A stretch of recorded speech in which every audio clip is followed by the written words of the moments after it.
This morning is not ordinary, and you must not speak in an ordinary way. There are days when silence is wisdom, but there are mornings when silence is permission for resistance to speak first. Today is one of those mornings where your voice must rise before fear, before delay, before the memory of yesterday's battles tries to sit on your shoulders again. You did not wake up accidentally. You were awakened into responsibility. You were stirred into alignment, and so you will not whisper through today. You will legislate. Hear this clearly. Flourishing is not luck. Flourishing is not convenience. Flourishing is not the absence of opposition. Flourishing is a spiritual outcome that responds to authority, understanding, and timing. And this morning, time has been placed in your hands. The hours ahead are listening. Creation is waiting to hear whether you will speak like a survivor or like one who knows they are sent. I declare over you today, you shall flourish, not because the road is smooth, but because your roots go deep. You will flourish in conversations that usually intimidate you. You will flourish in rooms where you once felt small. You will flourish in tasks that previously drained you. There is a grace being released now that turns pressure into productivity and resistance into momentum. You understand this. Mornings are gates. Whoever controls the morning often defines the day. That is why discouragement loves early hours. That is why fear rehearses itself before breakfast. But today, you rise as one who understands spiritual timing. You are not begging the day to be kind to you. You are commanding it to align. I declare that every hour of today will cooperate with your purpose. Delays will lose their voice. Confusion will not follow you. You will not waste energy fighting battles that are not assigned to you. Let this settle in your spirit. Warfare declarations are not emotional outbursts. They are alignment tools. When you speak rightly, you remind your soul who is in charge. You remind your environment what it must obey. So today, you speak with precision. You speak with calm authority. You declare that your mind is clear, your body is strengthened, and your decisions are sound. You will not rush what requires wisdom, and you will not delay what requires courage. There are invisible resistances that fight progress, not because you are weak, but because you are advancing. Some battles show up as fatigue, others show up as distraction. Some come disguised as overthinking. But hear this, none of them are greater than the authority backing your obedience. Today, every unseen resistance to your growth is disarmed. Every cycle that tried to repeat itself is interrupted. You are not trapped in patterns. You are moving forward with light. I declare that today, your identity speaks louder than your history. You are not defined by what failed, what delayed, or what hurt you. You are defined by the breath in your lungs and the assignment ahead of you. And because of that, you will bear fruit, visible fruit, lasting fruit, timely fruit. Your efforts will not scatter. Your labor will not leak. What you do today will count.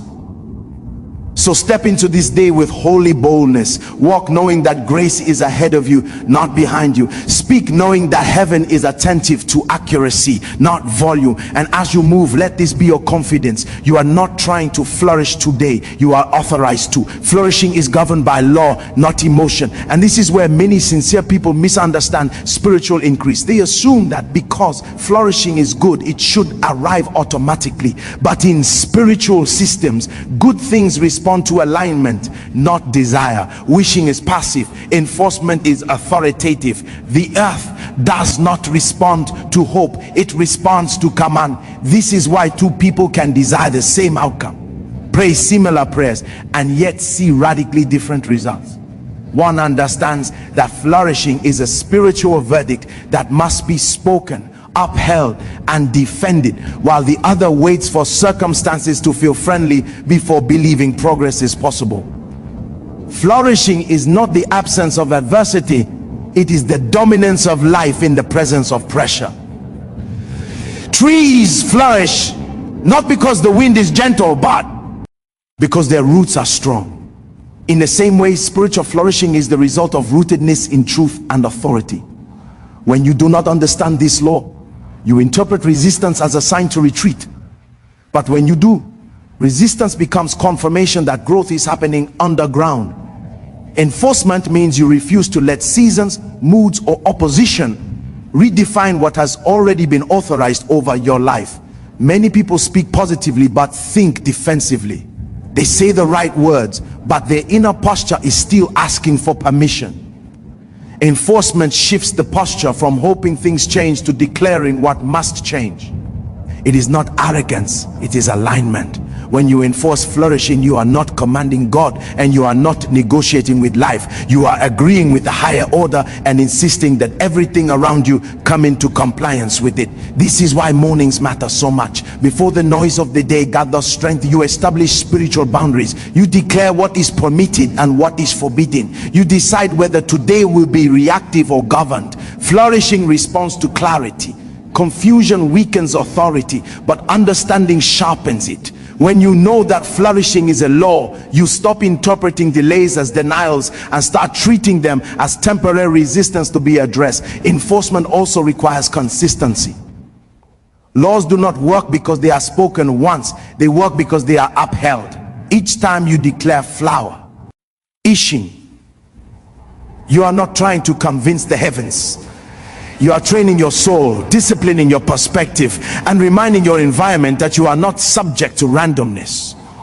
Over time, what you enforce repeatedly becomes what you experience naturally, and what once required effort begins to flow with ease because the atmosphere has learned your voice and your spirit has learned its place. And today you step into that understanding, knowing that flourishing is not something you wait for, but something you stand in and insist upon with calm certainty and quiet authority. And as you speak, life aligns, resistance weakens, and growth responds to the law you are enforcing, not the feeling you are chasing.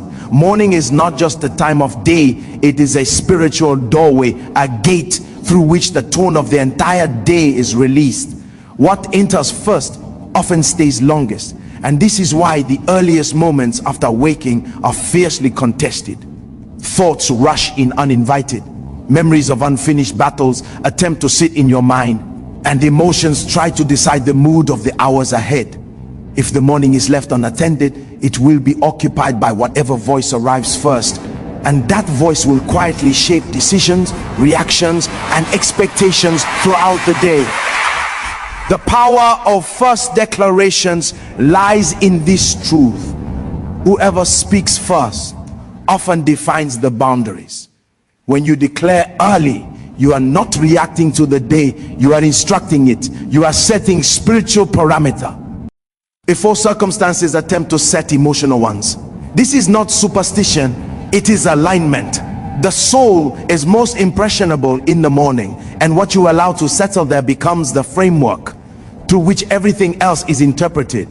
A day that begins in clarity rarely ends in chaos, but a day that begins in confusion spends its energy trying to recover stability. First declarations are not about volume or drama, they are about precision and authority. You are announcing to your mind, your body, and your environment what will be allowed and what will not be tolerated. When you declare peace early, anxiety loses its advantage. When you declare strength early, fatigue does not get permission to govern. When you declare favor early, rejection struggles to find a landing place. These words are not affirmations meant to boost confidence, they are instructions meant to establish order. Morning declarations also train discernment. When you speak intentionally at the start of the day, you become more aware of what does not belong. You recognize distractions faster. You sense misalignment sooner. You are less likely to drift into conversations, decisions, or emotions that quietly sabotage progress. The day begins to respond to you rather than you constantly responding to it. This is the difference between living defensively and living deliberately. There is also a cumulative power in honoring the morning. Each day you declare rightly, you are not starting from zero. You are building spiritual momentum. Over time, mornings become less of a struggle and more of a meeting point between awareness and authority.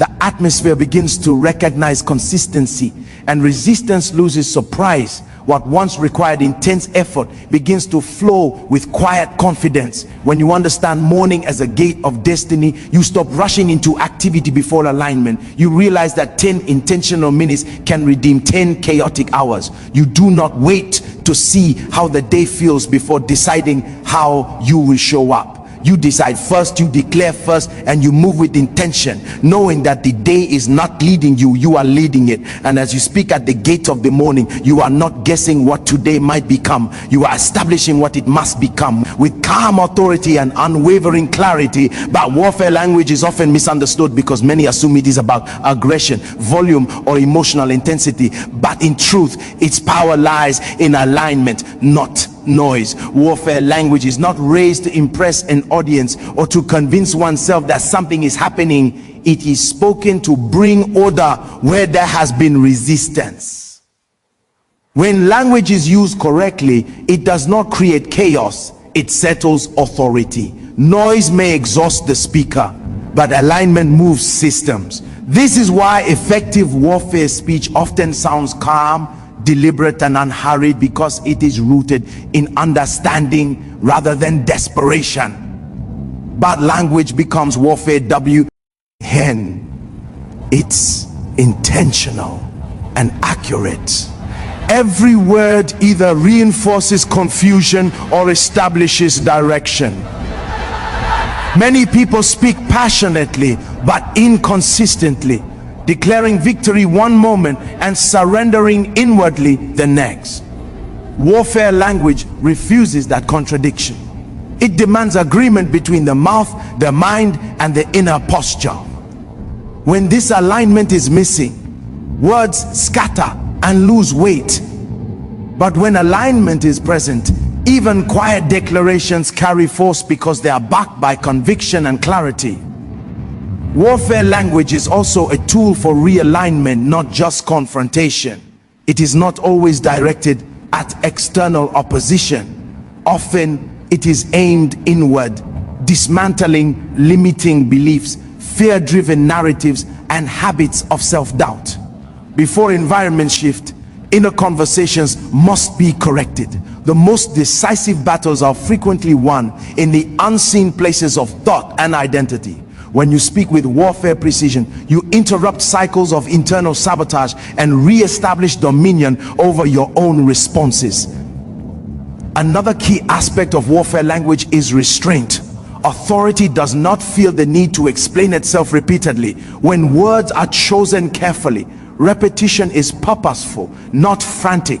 You are not arguing with resistance, you are issuing instructions. This posture changes how opposition responds. Resistance feeds on emotional volatility, but it weakens in the presence of settled authority. When you speak without panic, you deny resistance the reaction it sees. Case.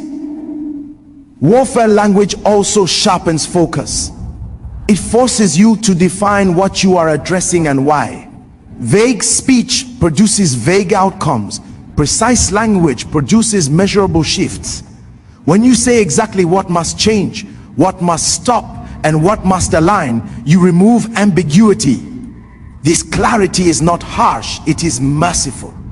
It frees the mind from endless loops of worry and directs energy toward productive action. Ultimately, warfare language is a discipline. It trains you to speak from identity rather than circumstance. It teaches you to respond intentionally instead of emotionally. Over time, your voice becomes a familiar signal to your inner world and your environment.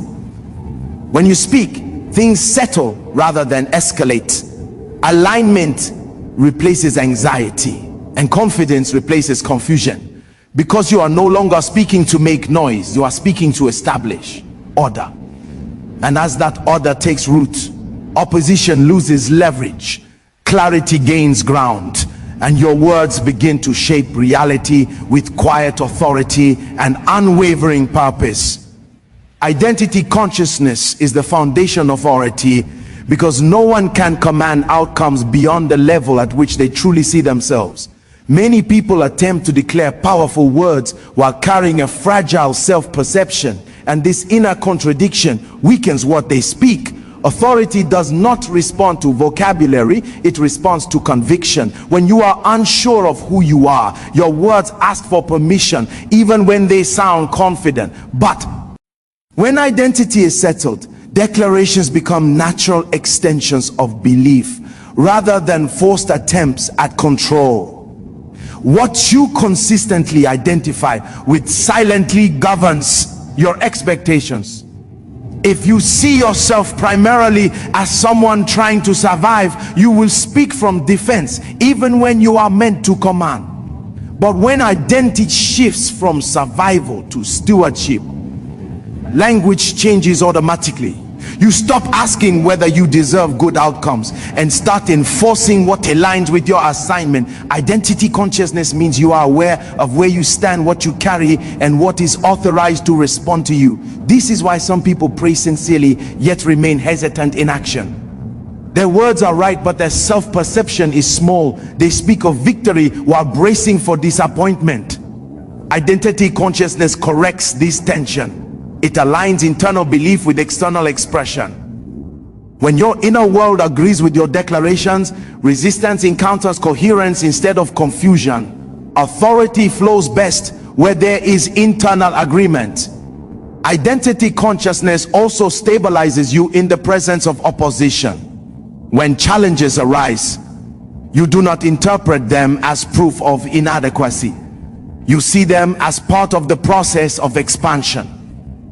Without this awareness, every delay feels personal and every obstacle feels like rejection. But when identity is secure, you can face pressure without shrinking. You remain anchored, calm, and deliberate because your sense of worth is not being negotiated by circumstances. Another dimension of identity consciousness is responsibility. When you know who you are, you also know what you are accountable for. You stop wasting energy on battles that are not assigned to you. You become selective with reactions, words, and commitments. This discernment strengthens authority because power is not scattered. Focused identity produces focused outcomes. As identity consciousness deepens, your declarations become less emotional and more judicial. You are not trying to convince yourself that things will work out. You are stating what aligns with your position. Your confidence is not loud, but it is firm. You move through the day with an inner settledness that does not need constant reinforcement. Over time, identity consciousness trains your environment how to respond to you. People, opportunities, and challenges adjust to the clarity you carry. When you speak, there is weight behind your words, not because you are forceful, but because you are certain. And in that certainty, outcomes begin to shift. You flourish not by striving to become someone else, but by standing fully in who you already are, allowing your identity to lead your language, your decisions, and your expectations, until command becomes effortless and authority feels like alignment rather than effort. And everything around you begins to recognize and respond to that settled sense of who you are. Progress almost always attracts resistance, and one of the most critical mistakes people make is interpreting opposition as a sign that something is wrong. In reality, many invisible oppositions arise not to stop movement, but to test clarity, stamina, and resolve. Resistance is rarely random. It often appears at the point where growth becomes visible and forward motion begins to threaten old limitations. When this is not understood, people retreat prematurely, assuming that ease is confirmation and difficulty is denial. Invisible opposition operates subtly. It does not always come as obvious conflict. More often it appears as distraction, delay, emotional heaviness, or sudden loss of motivation. These forms are dangerous because they feel personal. You begin to question yourself rather than recognizing the pattern.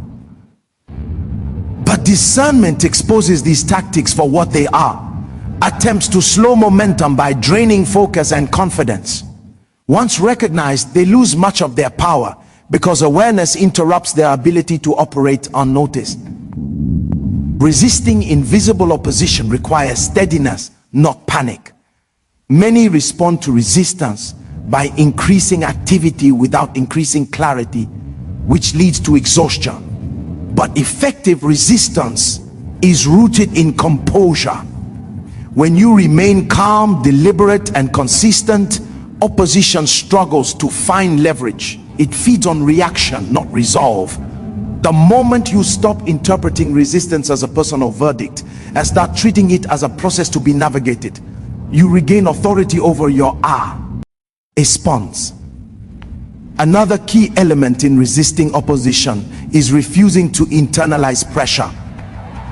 Pressure is external by nature. It becomes destructive only when it is absorbed internally. When pressure enters the mind unchecked, it distorts perception and weakens decision making. But when you keep pressure outside and respond with intentional thought, it becomes a signal rather than a threat. You begin to ask better questions, make wiser adjustments, and maintain direction without losing peace.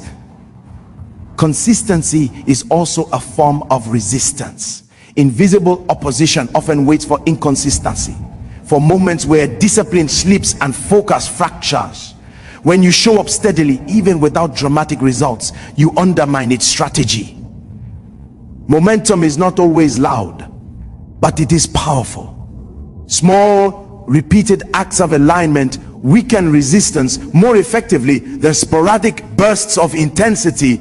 Ultimately, resisting invisible opposition is about posture. It is the refusal to shrink, rush, or surrender clarity under pressure. You do not fight everything you feel, you govern how you respond. Over time, resistance loses its intimidation factor.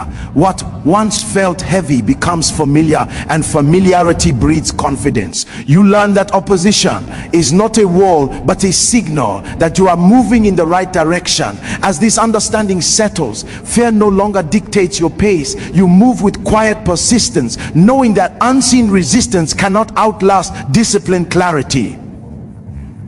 Your progress becomes steady, your focus sharpens, and your energy is preserved, because you are no longer wasting strength on panic or self-doubt. Instead, you advance with measured confidence, aware that every step forward weakens what resists you, and every moment of composure strengthens your position, until opposition is no longer something you fear, but something you recognize as proof that growth is already underway. And you continue forward without hesitation, grounded, aware, and unwavering.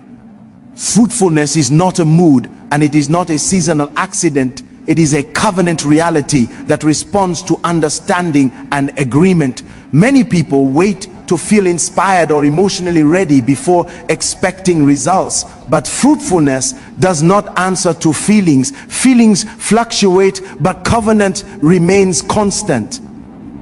When fruitfulness is understood as a settled reality, expectation no longer rises and falls with circumstances. You stop asking whether today will be productive and start aligning your actions with what has already been established. Seeing fruitfulness as covenant shifts responsibility.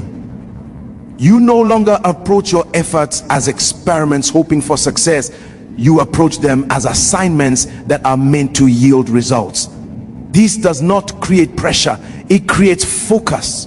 You are not striving to prove yourself. You are cooperating with a framework that supports increase. When the mind settles into this understanding, anxiety reduces, because outcomes are no longer treated as fragile possibilities but as natural consequences of alignment.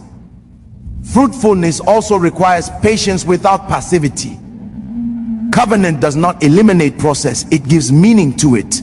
Seeds still take time to grow, but they grow with certainty.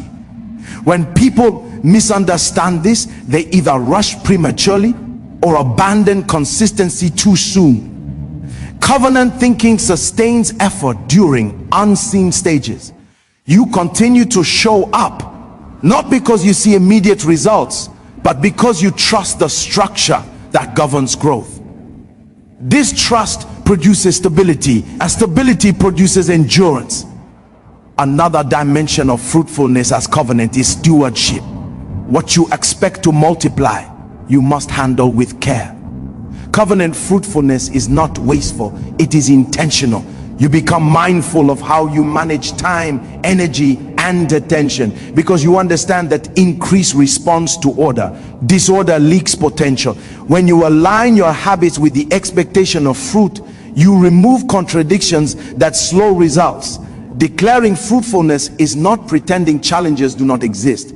It is refusing to let challenges define the outcome. You acknowledge resistance, but you do not center it. Your language remains anchored in what must ultimately emerge. This anchoring protects you from emotional swings. Success does not intoxicate you, and delay does not depress you, because your confidence is rooted in something deeper than immediate feedback. Over time, covenant thinking reshapes identity. You stop seeing yourself as someone hoping things work out, and start seeing yourself as someone entrusted with growth. This perspective affects how you speak, plan, and decide. Your expectations become calm but firm. You are not aggressive, yet you are not uncertain. As this mindset deepens, fruitfulness becomes less dramatic and more consistent. Results begin to appear in patterns rather than isolated moments. What once felt like breakthrough becomes normal. You recognize that increase is not a surprise, it is a response. And so you move through your day with steady assurance, declaring fruitfulness not as a wish, but as an agreement you are honoring, knowing that as long as you remain aligned, growth will follow, effort will yield, and what you commit your hands and heart to today will produce its harvest in due time. Because covenant does not fail, it unfolds, and you walk in that unfolding with quiet confidence and unshakable expectation.